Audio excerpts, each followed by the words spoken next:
आप देख रहे हैं पूर्वांचल स्वर लाइव और मैं हूं आपके साथ हर्षिता। खबर यूपी के बलिया के रसड़ा से है, जहां अपने बयानों से सुर्खियों में रहने वाले बीजेपी के पूर्व विधायक राम इकबाल सिंह ने फिर एक बार अपने सरकार के विरोध में जमकर बोले। कहा कि शराब बंद नहीं होगी तो गांव समाप्त हो जाएगा, रोटी नहीं खाएंगे, गरीब शराब पी लेंगे। अब छात्र छात्राएं भी इंटर तक पी ले रहे हैं। पूरे लॉकडाउन में दवा नहीं मिली, ऑक्सीजन नहीं मिला।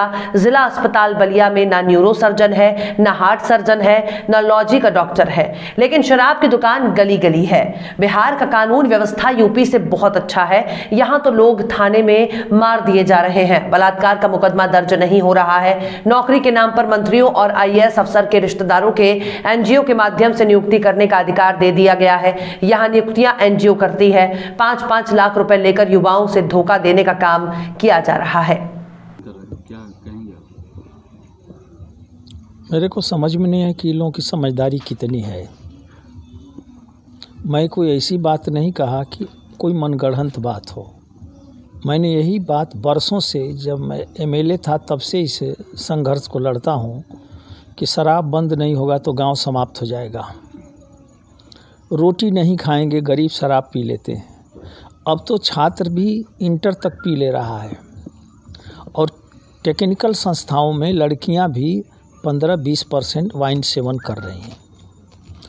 यह हमारा प्रश्न पत्र नहीं है, पश्चिम का प्रश्न पत्र है। तो मुझे बड़ी उम्मीद थी कि एक महात्मा, एक साधु, एक संत, एक योगी जी मुख्यमंत्री हुए हैं उत्तर प्रदेश के, तो निश्चित रूप से शराब को कम से कम बंद कर देंगे। जब बिहार में गृहस्थ शराब बंदी कर सकता है तो उत्तर प्रदेश में योगी जी क्यों नहीं? बिहार में कोई आर्थिक संसाधन भी नहीं है, केवल आर्थिक संसाधन के रूप में मोरम और गिट्टी है बस। वो भी जब बिहार तक 30 रुपया घन फुट है, छपरा तक और बक्सर में, ज्यों बलिया में प्रवेश करता है तो 100 रुपया से ऊपर हो जाता है। आखिर क्यों? ये शेष पैसा कहाँ जाता है? करप्शन की भेंट चढ़ता है, वसूली है, ये दिखाई नहीं दे रहा है। जिन मित्रों ने गैर राजनीतिक संगठन से गैर राजनीतिक काम किया, इसके लिए मैं उन्हें बधाई दूंगा कि मेरी आवाज़ को आप पहुंचाने के लिए काफ़ी कोशिश किए। मेरी नीयत किसी को व्यक्तिगत रूप से हर्ट करने की हो ही नहीं सकती। जो बात मैं परसों कहा वो बात मैं बरसों से कह रहा हूँ। दवा का पता नहीं है, शराब का जुगाड़ है। पूरे लॉकडाउन भर दवा नहीं मिला, ऑक्सीजन नहीं मिला। अस्पताल में आज भी बलिया में जिला अस्पताल में न न्यूरो सर्जन है, न हार्ट सर्जन है, न न्यूरोलॉजी का डॉक्टर है, न कार्डियो का डॉक्टर है, लेकिन शराब की दुकानें गली गली में है।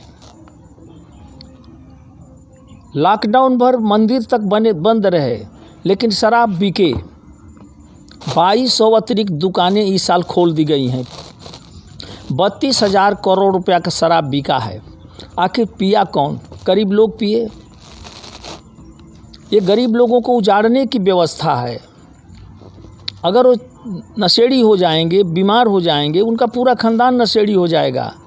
गरीबों को बचाने के लिए, युवाओं को बचाने के लिए मैं बात बार बार कहता हूँ और बार बार कहूँगा, योगी जी नीतीश कुमार का अनुकरण करें और शराबबंदी कर दीजिए।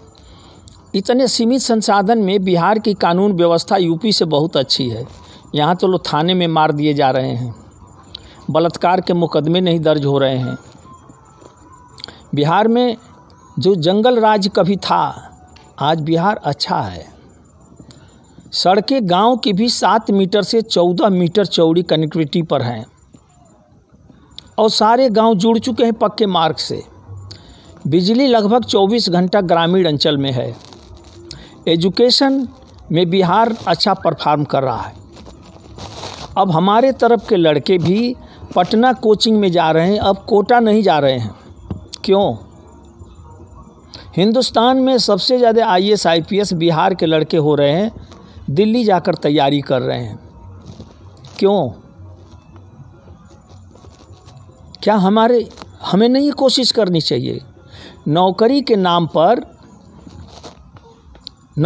नाम पर मंत्रियों के और आईएएस अफसरों के रिश्तेदारों को एनजीओ के माध्यम से नियुक्ति करने का अधिकार दे दिया गया। पिछली सरकार भी थी तो मानदेय पर रखवाती थी, वो बात तो चलेबुल था। यहाँ नियुक्ति एनजीओ करती है। अभी 600 पद निकला था जूनियर इंजीनियर का नमामि गंगे में, और 200 पद था उसमें असिस्टेंट इंजीनियर का। प्रधानमंत्री जी की जो ड्रीम प्रोजेक्ट है, हर घर जल घर, हर घर नल घर, उसमें वेबसाइट ऑन ही नहीं हुआ कि कोई फार्म अप्लाई करे। फिर जिसको सरकार ने जिस एनजीओ को दिया है, उस एनजीओ से बेरोजगारों ने संपर्क किया तो 5-5 हज़ार रुपया ले करके वो फार्म दिया, और इसके बाद 5 लाख रुपया एई से और 3 लाख रुपया जेई से वसूली हुई है, और इंटरव्यू समाप्त हो गया है। वो लोग 2-4 दिन में ज्वाइन करा दिए जाएंगे। तो नौकरी मुट्ठी भर दे करके दिखाते हैं, वो भी एनजीओ को जाती है, जो लूट का अड्डा है। जब मैं कोरोना में पिछले 21 अगस्त 2020 को भर्ती हुआ एसपीजीआई में, बलिया सीएमओ ने कहा कि सर आप बाहर चले जाइए, हमें वेंटिलेटर नहीं है। तो मैं बाहर चला गया। तो एक दिन रोज़ 5 बजे भोर से चेकिंग शुरू हो जाती। एक दिन एम्प्लाई कहा, विधायक जी हम लोग आत्महत्या के किनारे आ गए हैं। हम कहे क्यों? अब मुँह ढके रहते थे, पहचान में तो आते नहीं थे।